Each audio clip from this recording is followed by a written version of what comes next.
bad.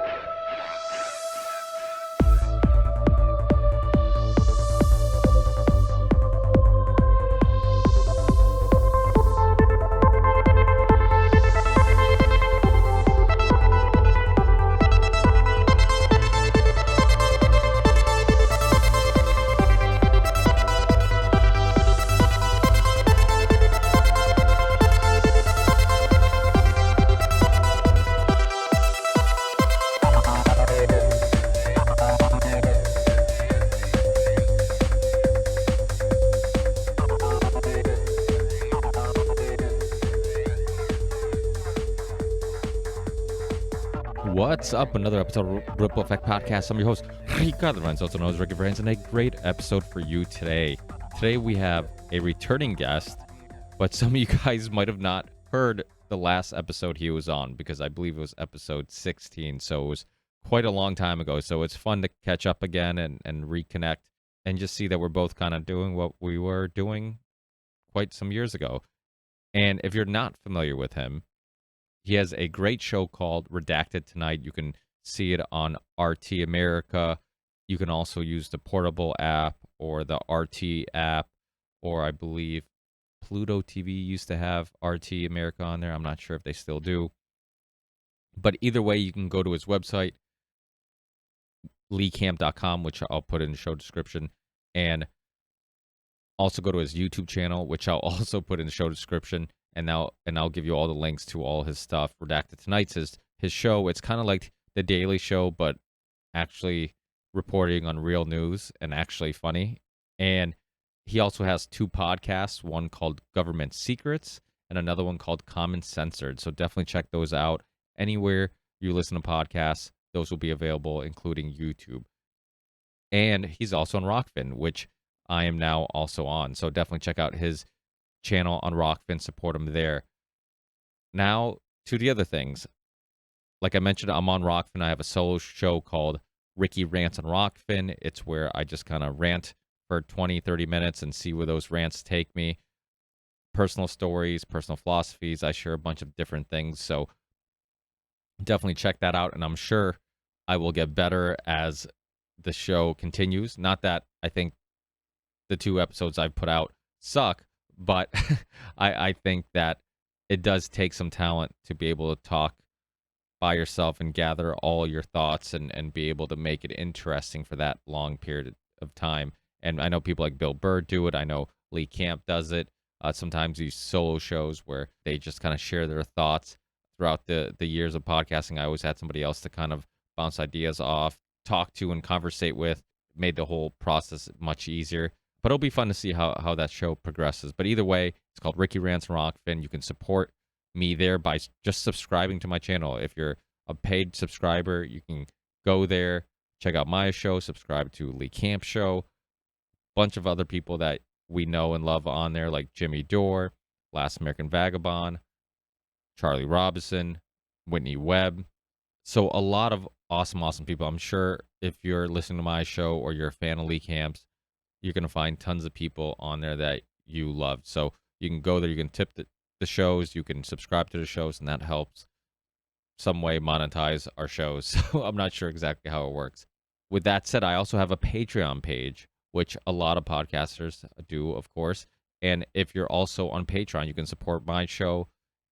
Even if it's just $1 a month, it goes a long way with supporting the bandwidth, storage, equipment, all that stuff. And of course, eventually the goal of doing this full time. So anybody who has supported the show on Patreon, from the bottom of my heart, I truly appreciate it. And if you do support the show on Patreon, what I do is once a month, I do a Patreon podcast with my Patreon supporters. So I send them the Zoom link and we chat, we talk, and I release it as a episode.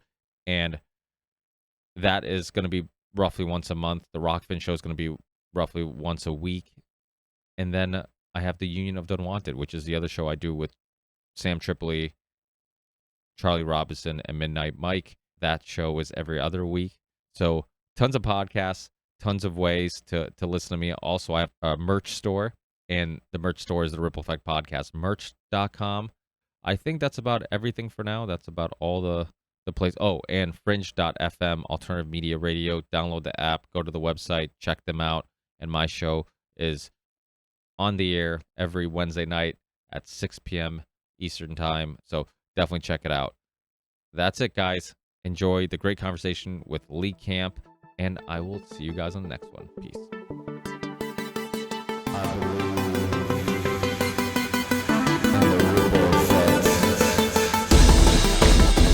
Being censored, you've seen. I think your JFK podcast was censored recently, and well, and my co-host of that podcast, Graham Elwood, he's been demonetized. And I don't actually think it's about profits, because they could make profits from all these people. I think it's more about whether you're outside the, allowable corporate talking points. So that hits both right and left. Yeah, no, I completely agree with you. I think, yeah, because like you said, a lot of these shows like yours, they get tons of hits. I mean, a lot of these people that they're censoring, but could they really put ads? I guess they could find probably some ads to put on these channels, because that's the other thing. Like, because you're going against so much of corporate America, and those are people who are filling the pockets of these companies because they're the ones putting the commercials and the ads on there. It probably will. Yeah. I mean, I guess there are some extreme examples where people are like literally, neo-Nazis or calling for some sort of extreme violence. And it's like, then the corporations will come after YouTube and say, you're associating our product with this kind of harm.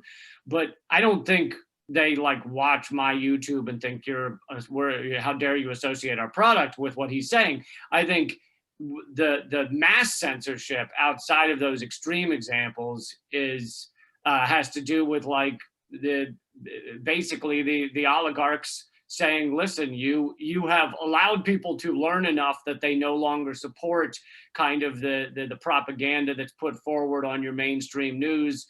And that is a problem. So to me, that's where the true heart of it is that these people are dragged in front of Congress, and the tech oligarchs, and they're also, I mean, they're aligned with these people. The head of Google, former head of Google, Eric Schmidt, I think he's former now, but was actually left to create an organization to help Hillary Clinton. I mean, these people are one and the same in many ways.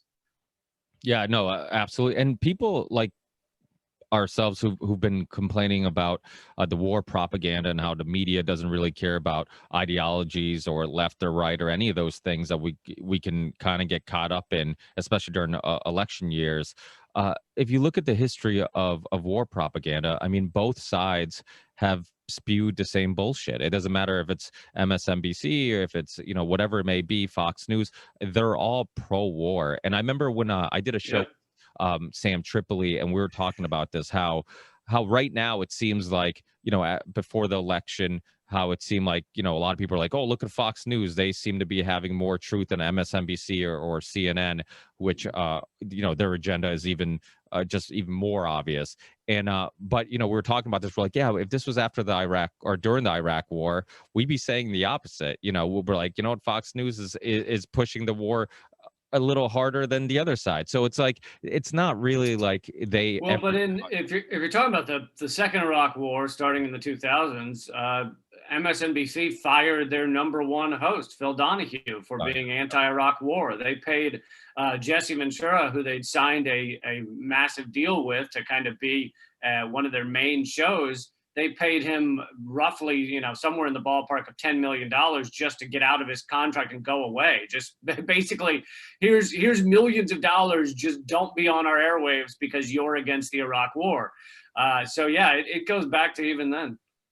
Yeah. I think Jesse told that story on the show, and it's amazing and that's one of the reasons why he disappeared for a while, because he couldn't talk. They basically gave him money to shut the hell up for. Right. Because it was a non-compete and non-disclosure. So he had like 3 years or something where he couldn't host another show or anything.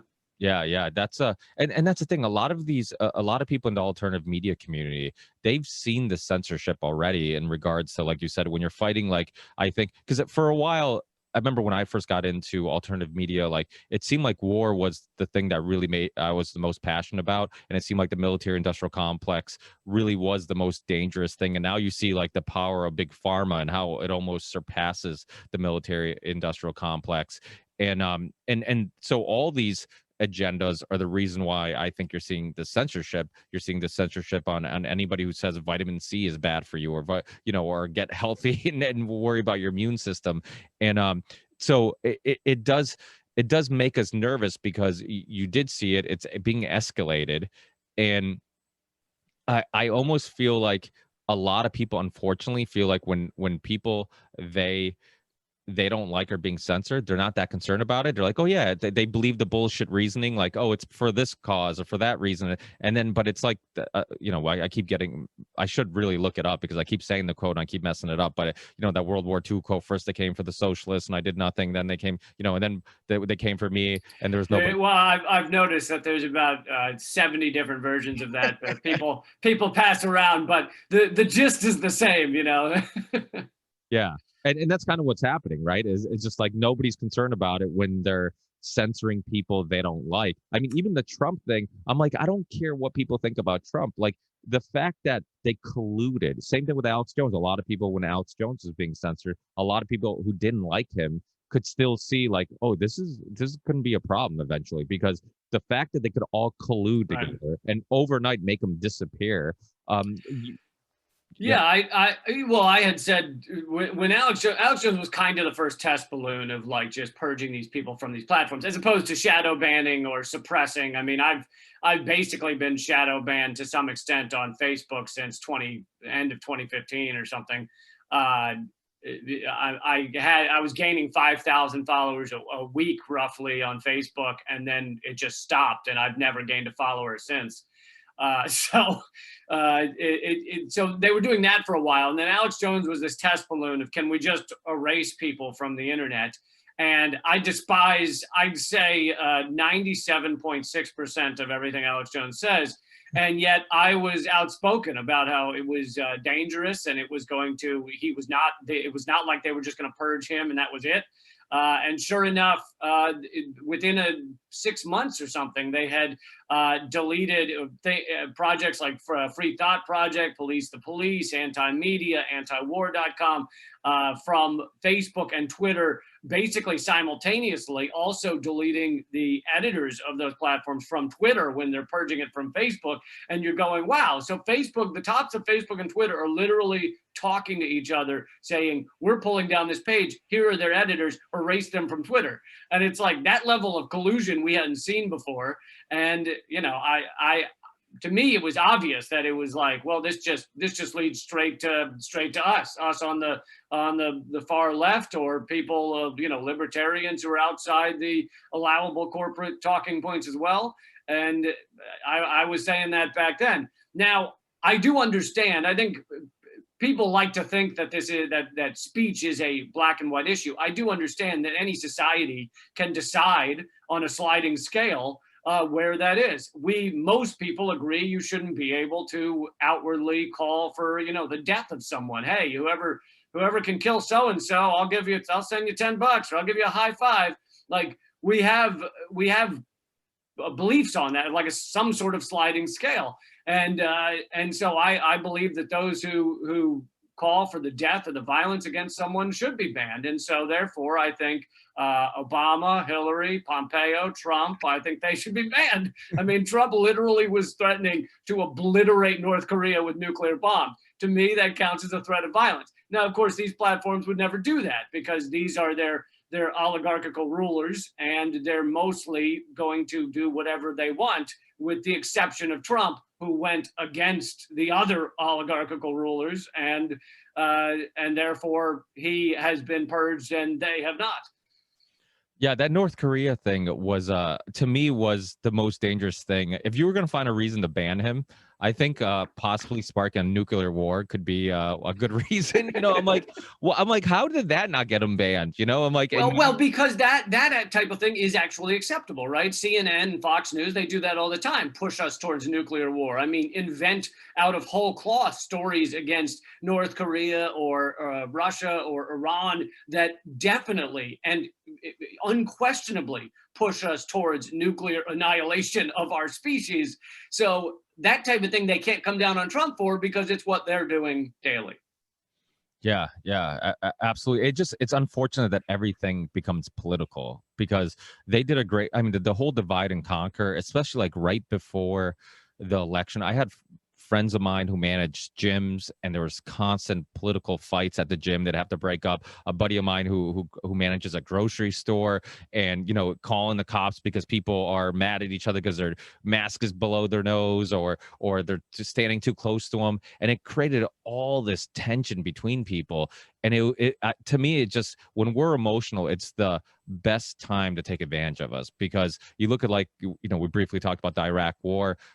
How do you convince people to go to a country that has nothing to do with September 11th? Actually, two countries, Afghanistan included. You get us when we're emotional, when we're upset about seeing these towers coming down, seeing people jump out of buildings. We're upset. We need to feel like we need to do something. And then you're like, hey, let's go to Iraq and make the world safer. Sure, yeah, we got to do something. So it's obvious that they're kind of pulling at our heartstrings and taking advantage of people in that manner. Yeah, surfing on emotion is definitely something powerful that the empire does all the time. That's why you can evoke a lot of emotion from commercials, but probably not as much as you can evoke from sporting events. And that's why the military, one of the number one military recruiting tools, is sporting events with the jet flyovers and everything else, because people associate the thrill they have of being amongst in non-pandemic times, being amongst tens of thousands of people all cheering and screaming, the excitement, the thrill, and then they see the jets and they go, military, sounds pretty good. So yeah, they definitely surf on emotion all the time.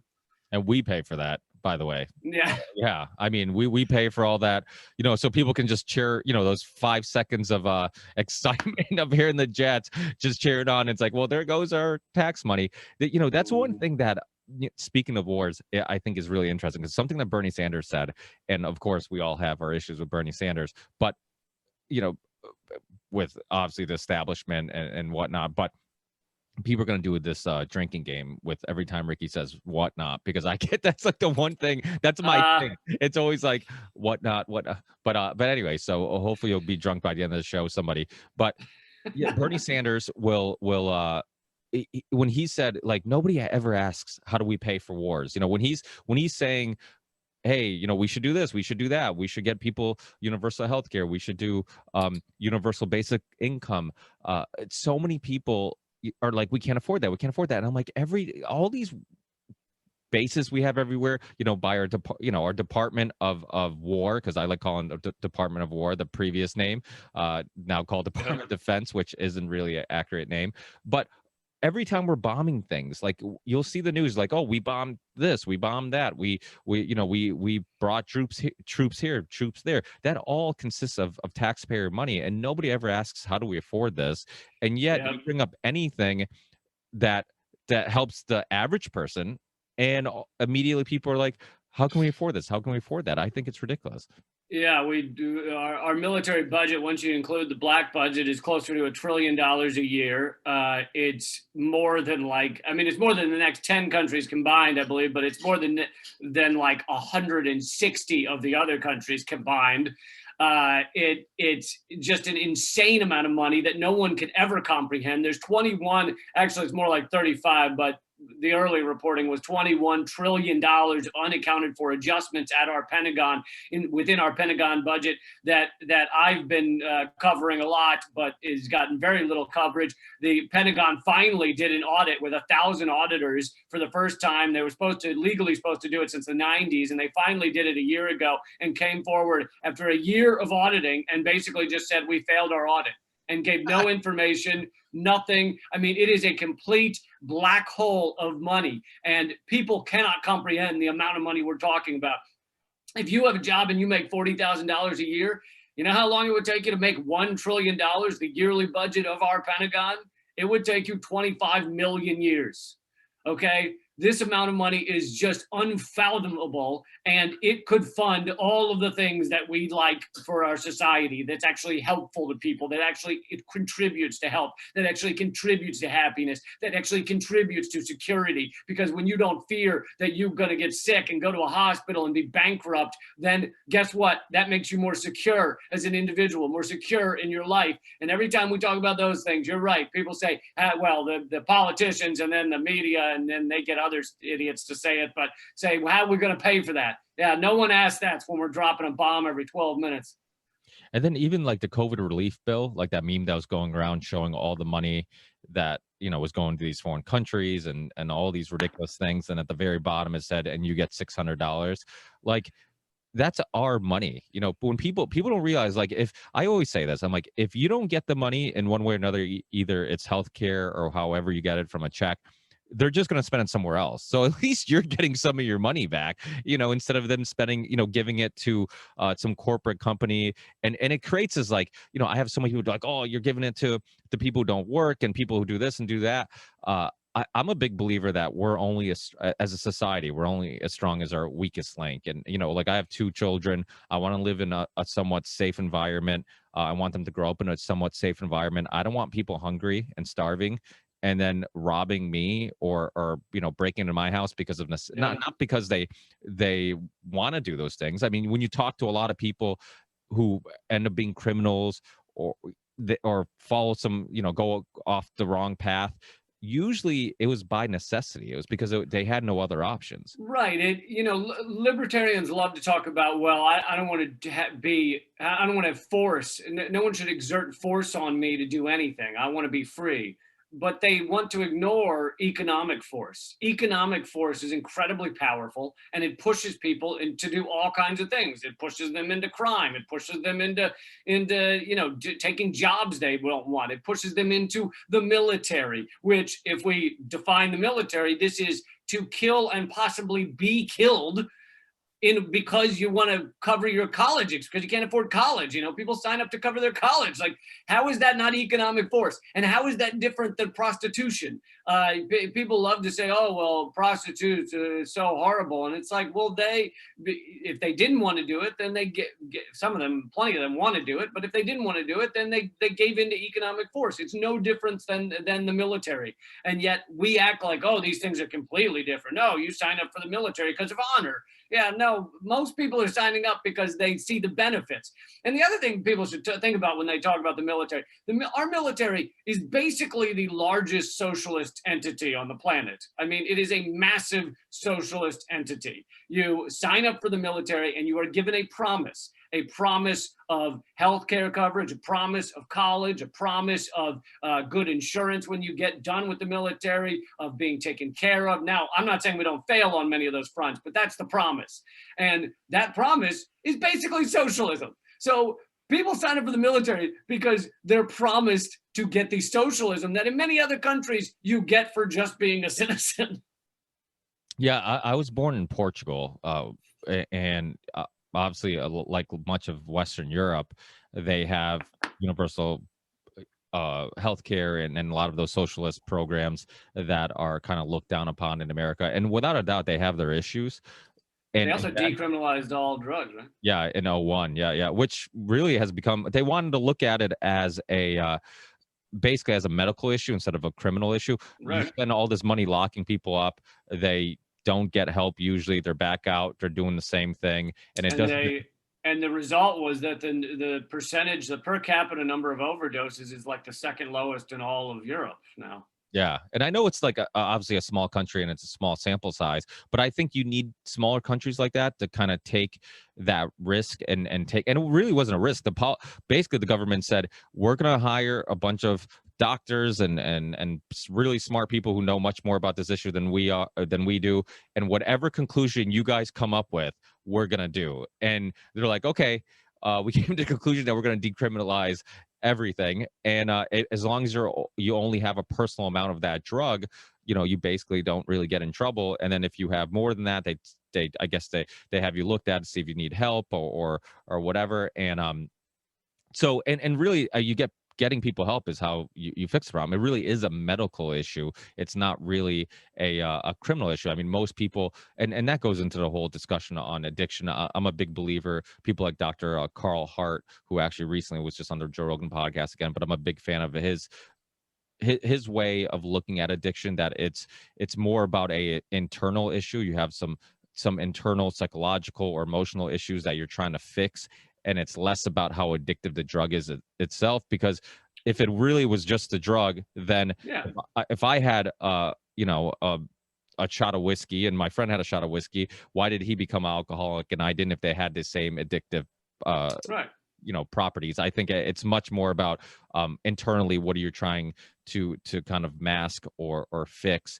And but that's kind of kind of a Yeah, and people are, to go back to the economic force, people who are more secure in their lives have less, fear and trouble, and have contentment in their life goals and what they're doing. They're far less likely to become addicted to substances.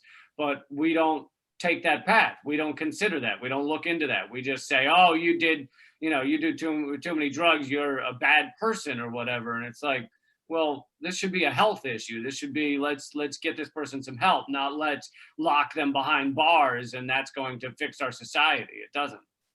Yeah, absolutely. And if that was true, then did alcohol become more addictive during the lockdown because the sales just blew up? I'm like, what happened? No, it's like it's because of the all that stress and all the uncertainty of the future. People didn't know what was going on, and that's why. And it was, it's a sense of self medication.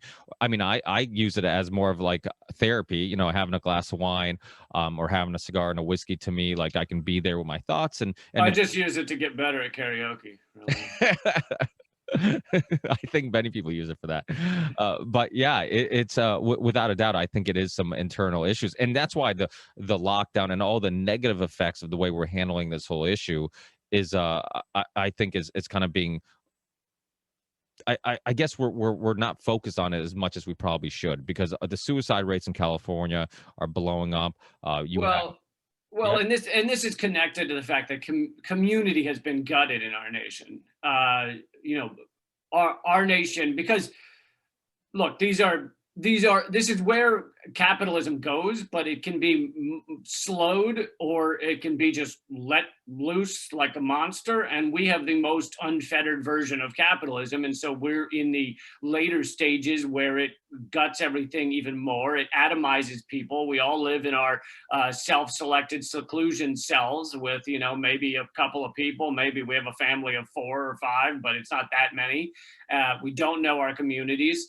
And so when there's no community support there, it's when this shit goes down, when there's a crisis, whether it's a personal crisis or a societal crisis, it's basically you or a couple of family members are dealing with it alone. The example I like to give of the difference is there was a heat wave, I believe it was in Chicago, and they found that in the communities that have actual communities still there, many of them were people of color, or immigrant communities, they had far fewer or almost no people dying from the heat wave. Whereas in other communities, other neighborhoods, they had a lot of older people. It was almost all older people dying of the heat wave. And the reason was that in communities that know each other, that work together, that think about each other, that check on each other, they knew, oh, so and so is a elderly person who lives alone. Let's go see how they're doing because it's 120 degrees out here and we don't have air conditioning. And these people were checked on and helped. And in other communities where there was no cohesion, these people were left to just, die in the heat wave. Yeah, I had Johan Hari on, who wrote the book Lost Connections, and we talked a lot about that. And also that the author was Sebastian, I forget what his name is, who wrote the book Tribe. Another great book that talks about this. I mean, community is so important. That's where that saying, like, it takes a tribe, comes from. I mean, my parents were born and raised on farms in northern Portugal. They didn't have running water. They didn't have electricity. but they also didn't have any signs of depression or anxiety or Right. or stress. And that's because they were, my dad's one of 12, my mom's one of 7. Like, they had huge families. You're always around people, you're always laughing, you're always hanging, have people to hang out with and do things with. And I think, that's why I say, like, a lot of foreigners, like, I was born in Portugal, I came here, and I could see it with the foreigners. Like, they come from a country that have a lot of parts of their life revolves around community. My dad makes wine, the family gets together, they help each other make wine, they're drinking, they're cutting chorizo and sausage and eating. And you go, a lot of religious people, they go to church, there's a community there.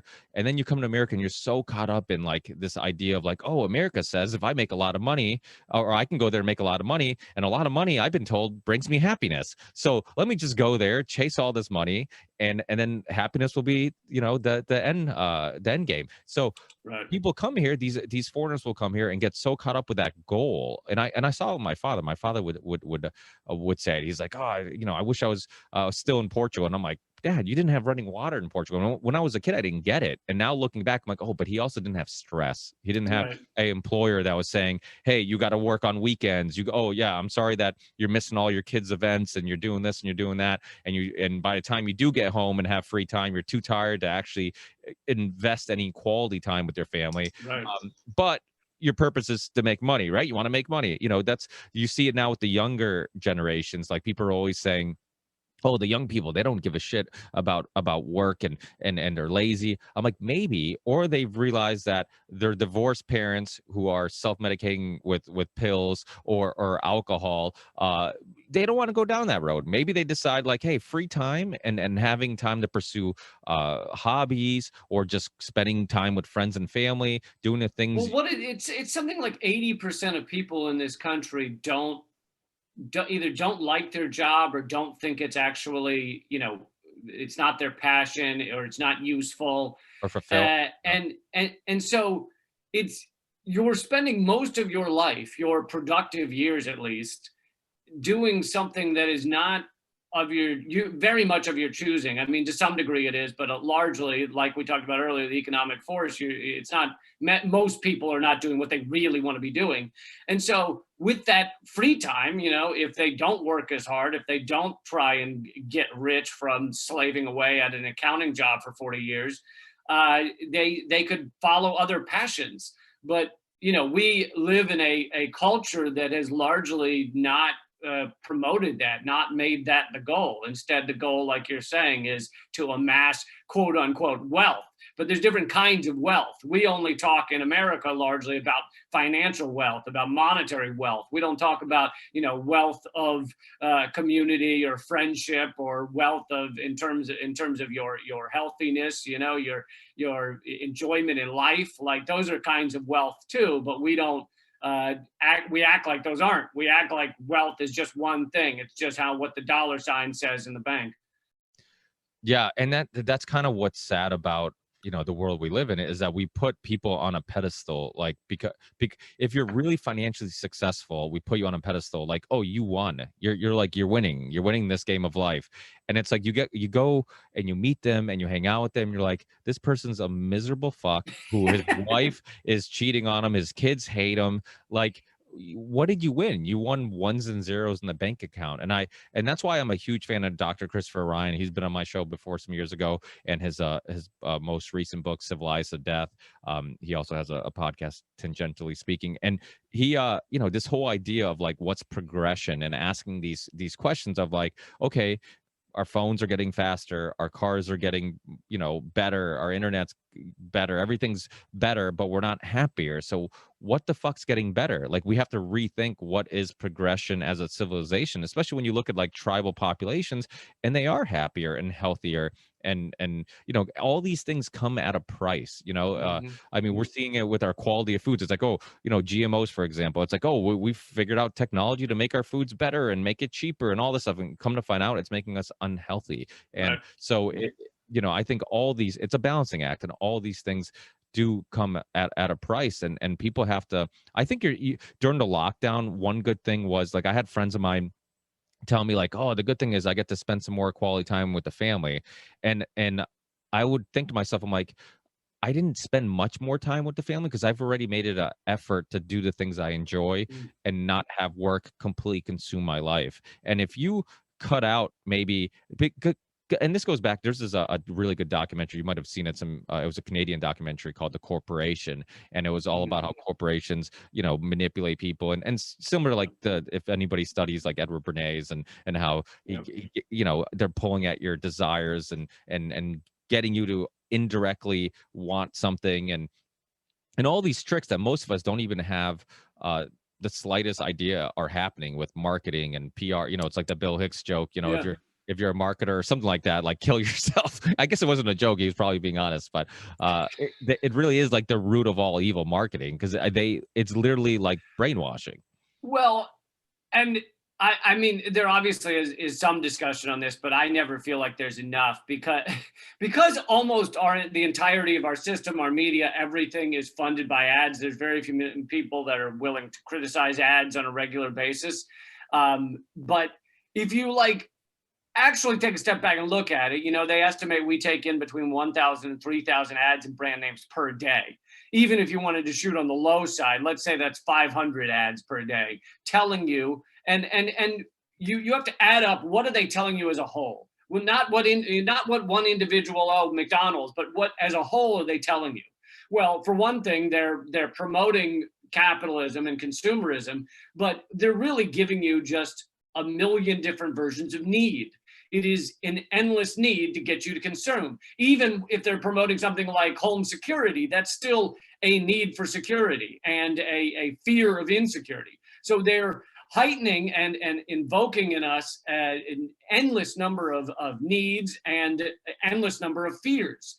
And we act like that. Oh, we all think we're smart enough. Like, oh no, I only buy the things I need. I only want the things I want. No one could tell me or manipulate me into bullshit. All right. It all impacts all of us, no matter how smart you are. If you're taking in 1,000 freaking ads a day, then it is telling you to need these things, and that is having an impact on what you think you need and what you think your passions are, and it's leading us to like just an empty, vapid void where we're like, why am I depressed? Why can't I get happy? We're consuming ourselves to death, and then realizing that maybe that's not what life's about, or maybe we don't realize it. We just go to the grave never knowing why we spent our whole lives depressed.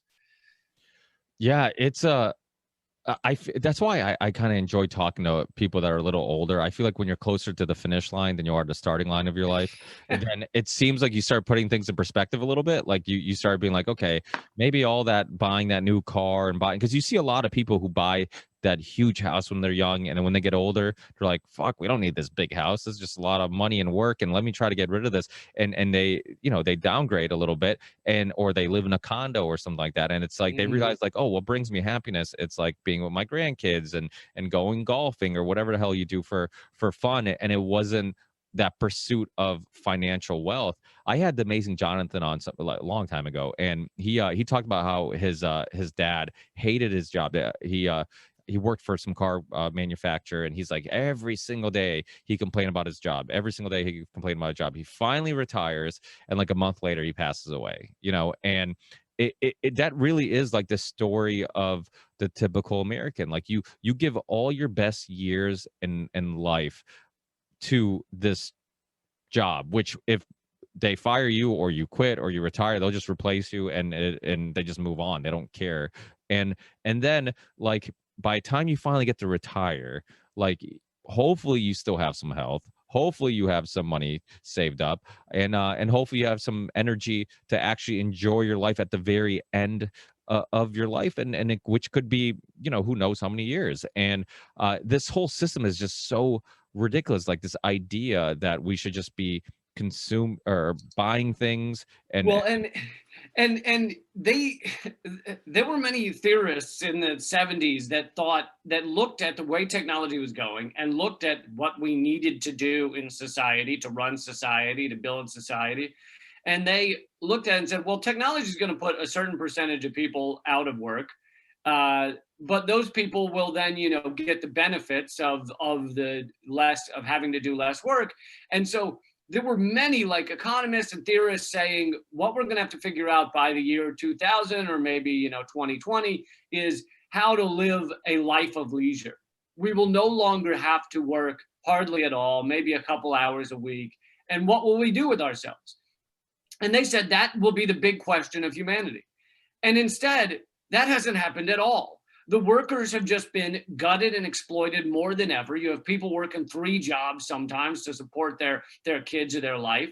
And most people are not living a life of leisure because all of the savings of time and money are given to a tiny number of individuals, 0.1%, owning the systems of the society. And none of it is given to the workers as we gain technology, as we gain the ability to do things with far less work. And so yet all of our politicians, and I've been talking about this, in my stand-up or whatever for a few years, but they'll debate about how much we should get paid. They'll talk about bringing back green jobs so we can, make the environment better. They'll talk about those type of things, but they will never talk about, hey, here's an idea. We shouldn't be working so much. I mean, at all. Like, the closest you'll get is some talk of UBI, but even that is questionable. But it's basically like we're hamsters running around a wheel, and they're slowly taking away the number of wheels, and so the hamsters are piling on fewer and fewer wheels, beating the shit out of each other so we can get on the wheel. And then the politicians will come forward, and one party will say, I'm going to bring back more wheels. And we go, yay. And then the other guy goes, I'm going to bring back more wheels, and there'll be faster wheels. And we go, yay. And nobody in our political 2-party corporate duopoly shit show will say, I got an idea. Why are we all running around these wheels? Yeah,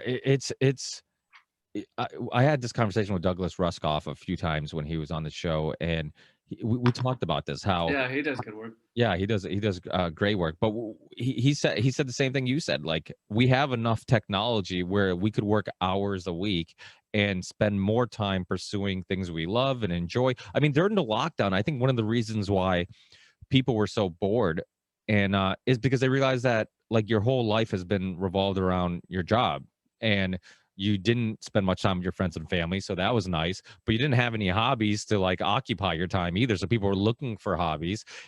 Imagine if we lived in a world where people could actually spend a lot of time, quality time, pursuing a creative Right, where you're told, where we're culturally taught, hey, find out what is your passion, not what makes you money, but what is your passion, and follow that, pursue that. And if you were taught that from a young age, that would come very naturally. You wouldn't even sit there for a second and go, I'm bored, I wish I had a hobby. You would know what your passions were. You would have built up a ability to do them, a desire to do them. Instead, the reason so many people have gotten so, depressed and lonely and things in this, well, combined with lack of community, is that they haven't built that up, and they were never told, look for what it is that makes your life fulfilling. Because, at the end of the day, life is in certain ways meaningless. I mean, and you have to find your meaning, and your meaning could be helping others. Your meaning could be creating great art. It could be, but we are never told that. We are just told, with some exceptions, some people get to follow their passions. I'm lucky. I largely get to follow mine. But most people are told, just find the thing that allows you to put food on the table. Yeah, that's a huge problem. I mean, when you're growing up, what jobs do adults tell kids to get? Oh, be a doctor, be a lawyer, not because they're great. And they get angry if you say you're going to be an artist. They're like, well, you can't make money doing that. Go be a lawyer. Yeah, I've made. So I have a daughter. She's only she's turning 5, so I hope she's not dating anytime soon. But eventually, when she is dating, let's hope not. Eventually, when she is dating, I thought about this, how like we've created a society where if she had 2 boys that she liked, and one was like an investment banker and came from a wealthy family, and the other one was like a struggling musician playing at bars on weekends, we are inherently brainwashed to tell our daughters like, you're better off with that guy because he makes more money. We only look at the financial aspect of it, even though he could be a complete a-hole, and not moral. Because I mean, I know I'm going to piss off some people, but the truth is, like, very few people have become filthy rich being a moral person. Like, it's just we have a No, our system generally doesn't work that way. yeah, you know, but yet the struggling artist or musician, he might love her to death. He might take care of her better than anybody, and they might live a life of happiness much more than with the other person. But we've been brainwashed to believe that we judge people not based on morals or passions or how good of a person you are, or even your ability just to hold a decent conversation, but based on, you know, financial wealth. And you know, we have to rethink all this, you know. And as a parent, I was thinking about that. I was like, you know, most parents, when you have a child who's dating, one aspect we look at is like, how much money are they making? Do they have a good job? Are they going to a expensive college? Do their parents make a lot of Yeah, money? and for a long, I mean, you know, we're starting to move past it, but for a long time, and plenty of this still exists today in the United States, women were told your goal once you become of age is to find the guy that has money or has the potential to make money, and land them, and you know, find a way to get them to marry you. Like, that is your goal. Your goal is not to run around fall in love with some guy who, you know, happens to be a performer or whatever. Like, you're like, literally, there was, you know, a time, and some of this still goes on, where that was the full calculation for many women in society was, how do I land someone who's, you know, middle class or wealthy? Yeah, and I wonder how much of that's even inherently in our, like, in our DNA for survival purposes, right? Because so much of, like, uh, some of what makes us human and what makes men and female different is because of those inherent survival, you know, years and years of survival, tribal people. And you look at, like, women would usually stay and nurture the families and the children, and that's why they're naturally better nurturers. And men, well, they say that men are better with directions because we'd have to go in the woods and then have to kind of know how to get back to our tribe. And True, but true. A lot of this is instinctual and has grown over millions of years. But you know, all it would take is, you know, if a woman grew up on a farm where it was her job to, you know, wander through the woods and do things, and so she would quickly become able to tell directions. And then you take a guy from the city who's never wandered through anywhere without street signs, giving him numbers, and all of a sudden the roles are reversed. The woman is great at finding her way, and the man sucks. And so it doesn't take, yes, there's instinctual kind of genetic predispositions, but it doesn't take much to change those or grow past those nowadays. yeah, and you know, I'm all for people doing what I'm, you know, in regards to, like, people just doing whatever the fuck they want. I'm very libertarian in regards to that. I'm like, you know what, like, do whatever the hell you want as long as you're not bothering anybody. I don't care what you do.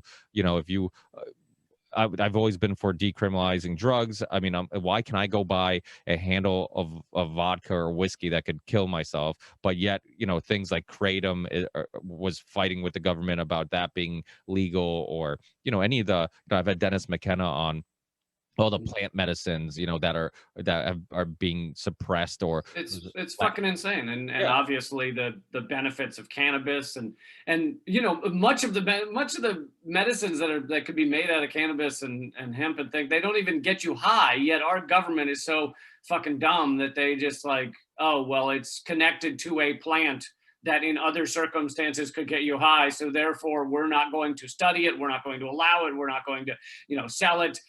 You know, but of course the real reason is that big pharma doesn't want you to be able to grow something in your backyard that could help you, because that defeats their purposes. And yeah, I mean, it's truly insane. Although luckily we are getting past this to some degree, which again goes to the information revolution that they're trying to shut down. I mean, the reason that we've seen so many drug legalizations or decriminalizations, at least in this country, marijuana across the country, now with mushrooms in DC and some other states, Oregon, I think it's all small amounts of all drugs, has just passed. And that has happened so quickly because people were able to get correct information. We were able to share it online, and you didn't have most of America never having seen, you know, someone smoke a joint and thought that it turns you into a zombie who eats brains in the night. And the same with gay marriage is like the reason that went from being something people frowned upon and was illegal to to completely legal over the span of 20 years and completely not, not frowned upon unless you're a true jackass, is information. People were able to meet, like, good luck living in today's world on social media or somewhere and having never known someone who was gay or had a different view of sexuality. And so that information has allowed that progress to happen incredibly fast. And now they're doing their best, the platforms and the government are doing their best to shut that down, to slow that progress. Yeah, I like Joe Rogan's joke about it. Like anybody who's anti-gay, he thinks they're just they're really afraid that dicks might be delicious. They're it was something along those lines, but it's a hilarious joke, and it's so true. Like, well, what do you care? Like, if you're straight, what do you like? Why do you care what And it's the whole censorship thing is huge because now, like you said, the information. I'm a big believer. People can make logical decisions if they have access to all the information. Now that information is being suppressed, manipulated, controlled, you're also controlling and manipulating the masses. And when Facebook and YouTube and Silicon Valley is hiring more psychologists than ever, and they have very intelligent people, similar to like what you said with corporations, when people say, "Oh, I just won't buy something if I don't want it." Well, you think it's that simple, but while you're going to work or going to a soccer game with your kids or mowing the grass, they're spending millions of dollars figuring out how they get you to buy their product. And it's with psychology, with music, with colors, with all types of things. So it's not really a fair battle. Yeah, if it didn't work, if it didn't influence you, do you think they'd spend billions upon billions of dollars on it? Yeah. I mean, if people look at the history of Edward Bernays, I'm sure many of my listeners are familiar with it, and many of fans of yours are familiar with his work and Manufactured Consent by Noam Chomsky. It's without a doubt, it's not a fair battle. This idea of that, like, we'll just buy what we want. They're only giving you what we want. It's like kind of, but remember when Apple, got in trouble for their product failing after a year? Yeah, there's also, planned obsolescence, and that's a real thing too, and people have to take that in consideration. They'll make something that's profitable because maybe you want it, and then they'll suppress other things you might want more because they want to keep milking that cow. Right. Imagine, yes, we are progressing incredibly fast technologically, but imagine how fast we could progress if there was sharing of information between corporations. Apple literally patented the curve on the edge of their phone, like the rounded edge, the curvature. So no other phone could have an equivalent curvature on the edge of the phone. I mean, that's how fucked up it's gotten in terms of we've got to lock down information. We can't have open source. We can't have sharing of information. And yet internally in these corporations, the people work together to design these devices. They work together and share knowledge because internally, Apple or any of these companies knows that the best way to get ahead, to achieve something great is to work together to develop it. But then when it's outside of the company, then it's suing everyone's pants off because they had something similar. But humanity would progress far faster if we were working together in a larger scale. And this should be internationally, it should be intercorporation. But instead, we've got this, capitalist lockdown information so that it can't be shared so that we can win the game. Bullshit. Yeah.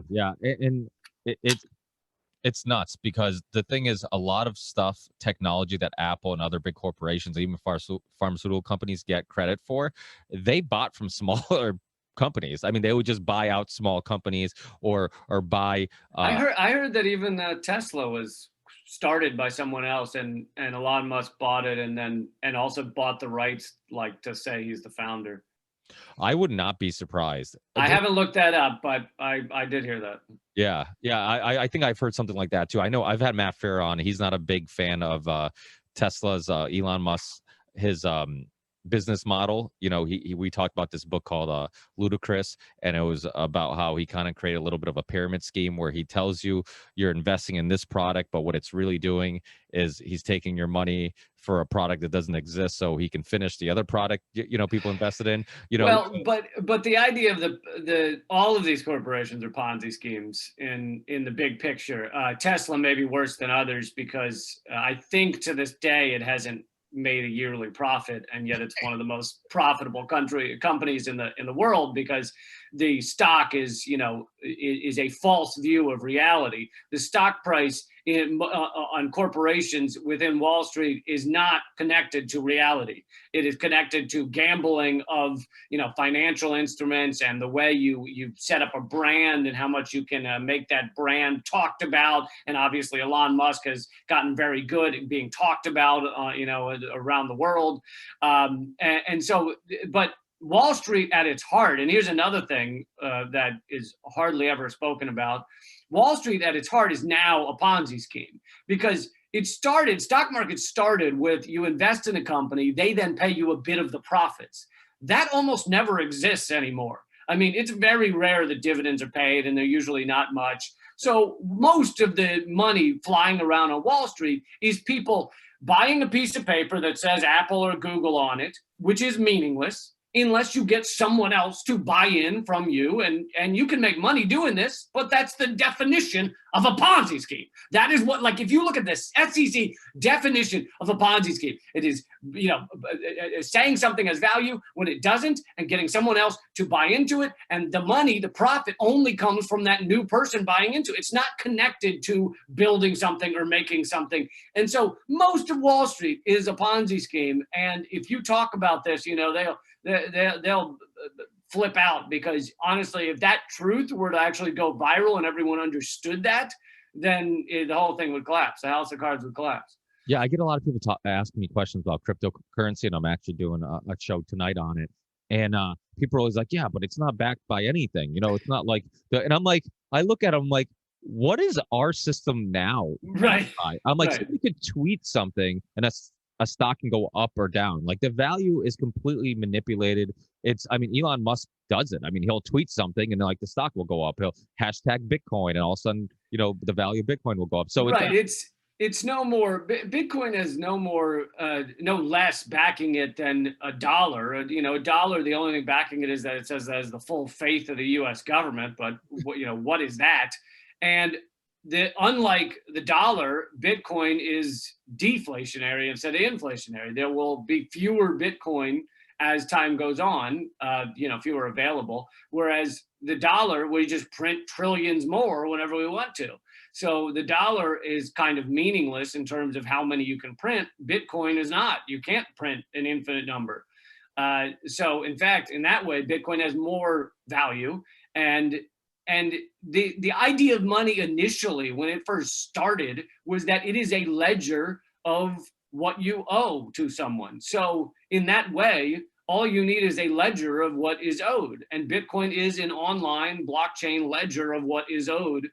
And it's actually in that way more legit than the dollar system, which is not backed by really anything. And you know, most dollars are never, 90% are never printed. So really it's just an idea in a computer somewhere. yeah, but people don't realize banks just make money out of the air. I mean, it's just they literally loan you money. They don't have to have all that money. Literally have all that money. They only have to have a percentage in reserve, Fractional reserve. fractional reserve, and then you use that money to purchase something else. So you're literally putting it in the system and you're putting it in the world, even though that money doesn't actually exist, or at least it doesn't fully exist. So you're just creating money out of nowhere, and people don't realize that. Yeah, it's you know, and you go back to the petrodollar and all that stuff. I mean, a lot of our wars and our conflicts have to do with the fact they have to keep the dollar afloat because it's going to drown eventually. It's backed by nothing. Americans don't make anything. You know, it's like people always talk about, oh, China, world power China. I'm like, well, that's kind of our fault, right? Because didn't we put them in the WTO and, you know, all this stuff, and we started buying everything from them, and we all started going to shop at Walmart where they were selling nothing but Chinese bullshit. And now you're worried that they're world power. It's like, we funded China. I'm like, what are you mad about? I'm like, we're kind of like investors. It's Right, and at the heart of it, that's how capitalism works. It will always eventually go to the cheapest workers. So if workers in China will be paid 5 cents an hour, and here they'd be paid 15 or 7 or whatever, then it will eventually go there. Sure, some corporations will hang out longer, and if it's a type of corporation where it doesn't, you can't actually ship it from China, then obviously the workers will stay here. But in general, capitalism just goes to where the most profit can be made. There is no care for humanity. There's no care for the environment. It doesn't matter that our world is collapsing down around us. And, obviously there's climate change, but even outside of climate change, it's like the oceans are filling with plastic. We've killed, humans are 0.01% of life on this planet, and we've killed 83% of mammals. We've killed something like 50% of land animals over the past 40 years. And it's because the systems we've set up have no consideration for that. They are life blind. They are and separated from our actual existence. Yeah, I know we don't have time to get into this, but it's definitely something I'll have you on again, because I see both sides of the argument. Obviously, when your sole purpose is to make quarterly gains and make maximum profit, that's when you hear stories like, there was that good movie called Dark Waters about the DuPont case, and I had the attorney on the show. Obviously they're hiding the hazardous effects of the nonstick pans, the Teflon, Teflon, and all that stuff. That happens because of capitalism. When GM doesn't recall some ignition issue and somebody dies because they want to save some money, even though there's meeting minutes saying that they knew this was an issue and they didn't want to recall it. And they end up paying what the equivalent of a parking ticket for these corporations. So they may pay a fine, but it's not going to stop them. It's very rare that it harms a company much. And in the rare example where it does, so let's say Purdue Pharma, which is now bankrupt because they were a large portion, really the creation of the opioid epidemic, killing over 100,000 or hundreds of thousands of Americans a year.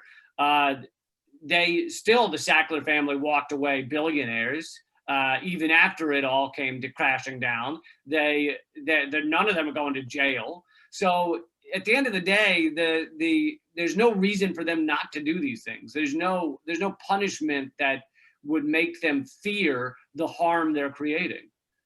Yeah, so I guess my internal dilemma I constantly have with these type of discussions is that you do, like, during the lockdown, you saw a lot of small businesses go through hula hoops and deal with all these regulations to keep their employees working, because they knew that they had to feed their families. And you did see small businesses doing some very moral good things, and so it's one of those things where it's like, it's not, I always say, like, government isn't inherently evil. Capitalism, socialism, none of these isms are inherently evil. Like, the philosophy of them, if they worked in a perfect world, and you subtracted the fact that the human element, that we are corrupt and we're capable of corruption and doing not moral things, then in many cases you could make the argument some of these things would work. Unfortunately, the one thing that all these things have in common, government, capitalism, socialism, whatever ism you like, is that there's going to be people there, and when there's people, there's always going to be somebody Well, who can exploit it, right?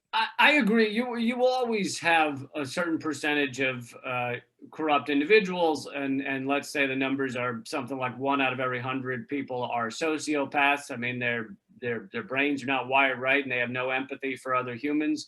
But the problem is when you have a system that rewards that versus a system that kind of pushes that aside. There are many examples of societies where, yes, they had the person in the tribe or the group that was off, that didn't seem to really understand how to help the community. But that person was not rewarded. That person was not allowed to be the top, official, or allowed to make decisions. Or whereas we have the reverse. In America's maybe worse than some countries, but we have in many countries now, where those people that are off, that are sociopaths, that harm others to get ahead, are the ones who rise to the top. They are the most successful. That's how, like you said earlier, you don't make $1 billion unless you step on a bunch of throats to get there. So we end up with a society that is ruled and run by the sociopaths. Yeah, and we talked about addiction. Something I say a lot on the show is that addiction to money is the only addiction that we actually reward, and Yeah. because you look at the symptoms. If you only listed the symptoms of addiction, like you need more of it, you're willing to go, do whatever it takes to get it. You eat, breathe, you dream about it. Your whole life revolves around getting this thing. That's what CEOs and a lot of these presidents of these big corporations are to money and power. It's a addiction, but we don't look down upon to those people. We look at we look at them like you look at like the Trump thing, right? Obviously, a lot of people consider him a racist and all this stuff, and obviously there's some evidence to back that claim, but before that, just a little. But previously, you look at like there was rap songs, and there was people. I actually saw like some video where they actually took like all these lines from hip hop songs and rap songs where people were actually talking about like getting rich like Donald Trump, and because he was, to me, like that's the deep issue is like we're actually looking up to these people. We're looking up to these psychopaths. We're looking up, and there's been studies where most CEOs or presidents of these big corporations do have psychopathic tendencies and the same symptoms that psychologically that a psychopath would have, because I think to do the things you need to do to get to the very top, the morals and being able to look in the mirror, those are things that get in the way.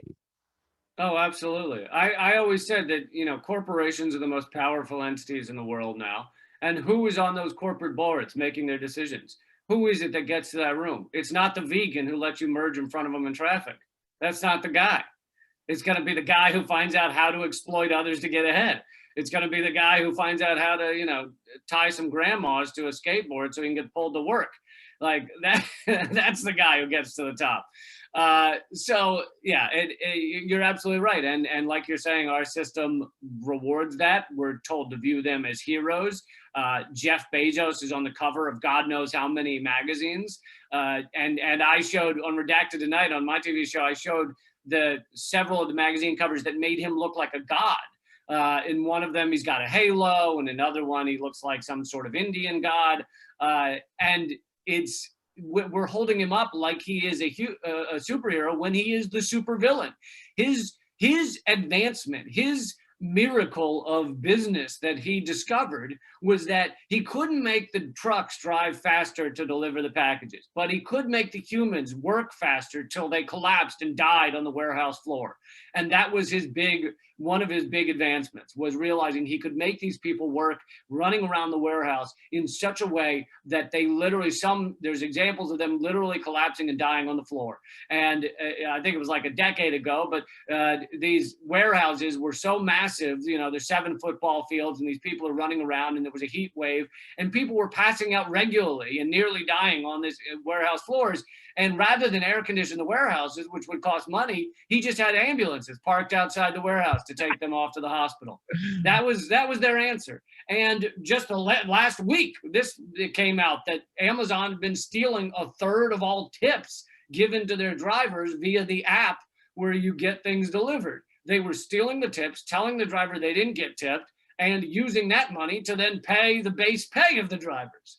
So it's like, despite the fact this is one of the richest men in the world, one of the richest companies in the world, he and his goons underneath him still think that the best way forward is to steal the tips of desperate people driving Amazon packages to try and feed their family or pay for their health care. Just steal those tips because they knew they could and they thought they'd get away with it.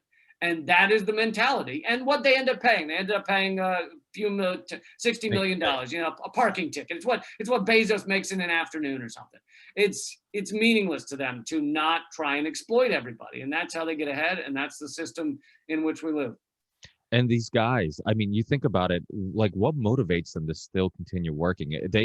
I just started watching the beginning of it. I briefly started watching the Frontline documentary on Amazon and Bezos. And right in the beginning of it, they're talking about how he wants to influence the world. He wants to mold the world, a certain way, the way he thinks the world should be. And these guys have so much influence and power. People like Bill Gates, people like Bezos. I mean, these guys are the richest people on earth. They have their hands in so many organizations, so much of the media, so much of the pharmaceutical industry. They have so much influence over what happens in the world that these psychopaths could literally just decide, like, this is the way the world should work, and I'm going to make sure I influence it to push us in that direction. I don't want to hold you up. I know we've gone a little Yeah. bit over time, but thanks, Lee. Obviously, we just scratched the surface on the censorship issue, but I know you are on some of these other platforms that these alternative platforms. Can you let people know where they can see your show, where they can listen to your podcast, and some of these alternatives that you might also be on? Yeah, my TV show is called Redacted Tonight. You can find it at portable.tv, although you really just go to leecamp.com and you'll find all of my stuff. But I have live stream shows I do. I also have a podcast, or two podcasts, one called Censored with Eleanor Goldfield, one called Government Secrets with Graham Elwood. And the Government Secrets one is the one that's been suppressed recently because we've been covering the JFK assassination. Apparently that did not ingratiate us to YouTube. But then I also have started an alternative Rockfin channel. So that's rokfin.com/LeeCamp. Yeah, I just recently joined Rockfin too. A lot of cool people are there. Jimmy Dore, Last Mhm. American Vagabond, and then I believe, are you also on BitChute and Odyssey? Because I think I've seen some of your work, or maybe somebody I else's think people work. put stuff up there, but no, I don't have my own channel. No, okay. All right, awesome. So go support him on Rockfin. If you guys want to support him, if you're ready on Rockfin, like I think a lot of my listeners already are, if you subscribe to his channel, it helps him out. I know there's also a tip button now if you want to tip somebody $2. Amazon will not steal those tips, so feel free to do that. Yeah. But thanks again, Lee. I really appreciate your time. Hopefully, I think last time you were on was episode 13. This is like 302, so that's been a Nice. while. Let's make it. Let's reconnect sometime soon. Thanks, Lee. Keep up the great work. I appreciate it. Nice. Thanks for having me. Thanks. Take care.